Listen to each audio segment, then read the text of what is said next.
Whispers in the walls. The old Morrow house stood at the edge of town, a towering relic from another era. Abandoned for decades, it was known for its ghosts. Everyone in town said so. But to Emily Morrow, it was more than a haunted house. It was her family's legacy, and despite the warnings and the rumors, she knew she had to return. After her grandmother passed away, Emily had inherited the house, and with it, a mountain of secrets. She hadn't been back since her childhood, when her parents had died in a mysterious accident in the house. Now, years later, the house called to her, like it had been waiting for her all along. When Emily stepped through the front door for the first time in 20 years, a rush of memories overwhelmed her. The grand staircase loomed ahead, its banister worn from years of use. Faint whispers echoed through the house, just on the edge of hearing, as though the walls themselves were alive with voices from the past. Max, her younger brother, had refused to come with her. He believed, like everyone else, that the house was cursed. But Emily wasn't so sure. She didn't believe in curses, at least, not yet. The first few days were quiet, uneventful. Emily worked on cleaning up the house, going through old boxes, sorting through dusty family heirlooms. She found pictures of her parents, her grandparents, long-lost relatives she had never met.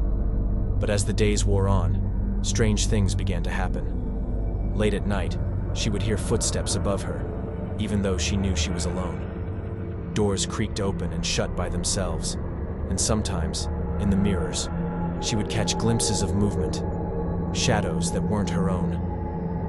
One evening, as Emily was preparing for bed, she heard the unmistakable sound of a child laughing, soft but clear. She froze, her heart pounding. The laughter echoed again, this time closer, and then she heard a voice, familiar, yet impossible. "Emily?" She turned toward the sound and saw a small figure standing in the doorway, a boy. But it wasn't just any boy. It was Max, or at least a younger version of him. He looked exactly as he had when they were children, the same tousled hair, the same bright eyes. But this wasn't possible. "Max," Emily whispered, her voice trembling. "What? How?" The boy smiled, but there was something wrong with his eyes, something distant, like he wasn't really there.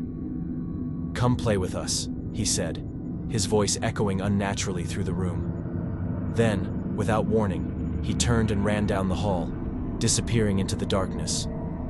Emily's heart raced. She knew she should be afraid, but something inside her told her to follow. She grabbed a flashlight and hurried after him, her footsteps echoing through the empty house. She followed the laughter up the stairs, through the winding halls of the old house, until she reached the attic door. It was ajar, creaking slightly in the breeze. With a deep breath, Emily pushed it open.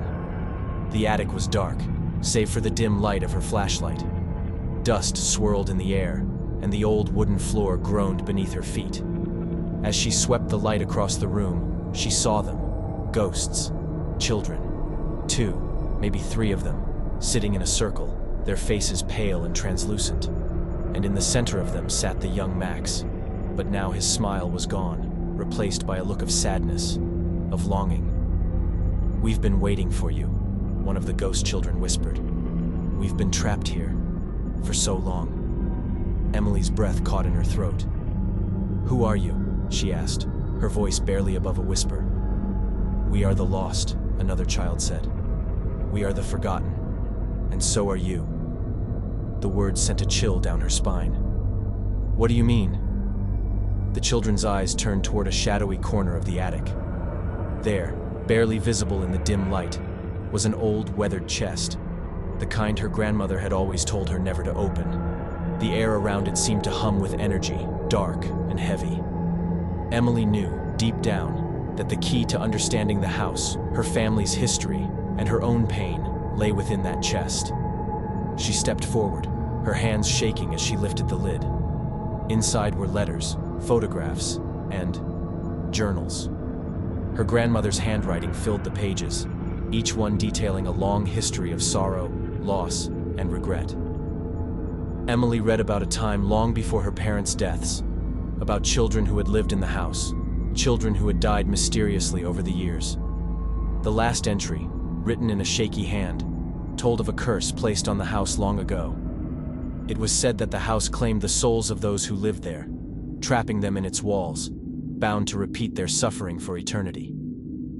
Emily's parents had tried to break the curse, the journal revealed. They had discovered the truth too late, and in their attempt to free the spirits, they had been taken themselves. As she read the final lines, Emily felt a tear slip down her cheek.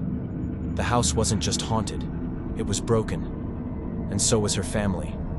Her parents had never left. They were trapped, just like the others. But there was still hope.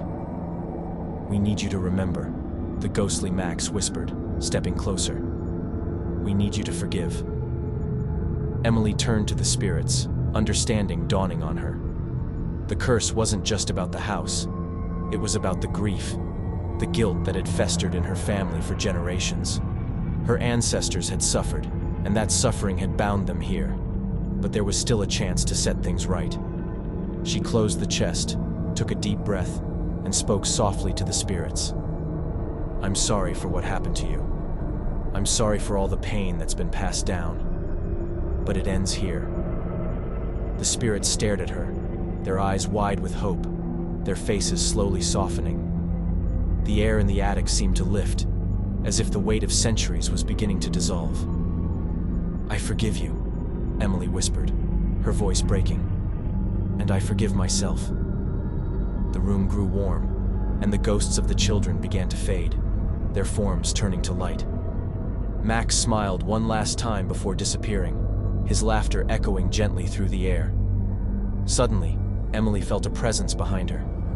She turned to see two figures, her parents, their faces filled with love and peace. "We've been watching over you," her mother whispered. "We're proud of you, Emily." Her father nodded. "You've set us free." Tears streamed down Emily's face as her parents' spirits faded into the light, leaving behind a sense of warmth and healing she had never known. The house, once cold and oppressive, now felt different. The whispers had stopped, the shadows had receded, and for the first time in years, Emily felt at peace. As she walked out of the house, the morning sun rising on the horizon, Emily knew that the curse had been broken. Hollowbrook House was no longer a place of sorrow and suffering. It had become a place of redemption, of healing.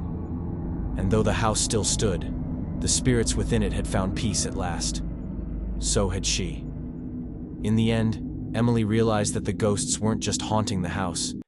They had been haunting her family, trapped by grief and pain. But through forgiveness and understanding, she had set them, and herself, free.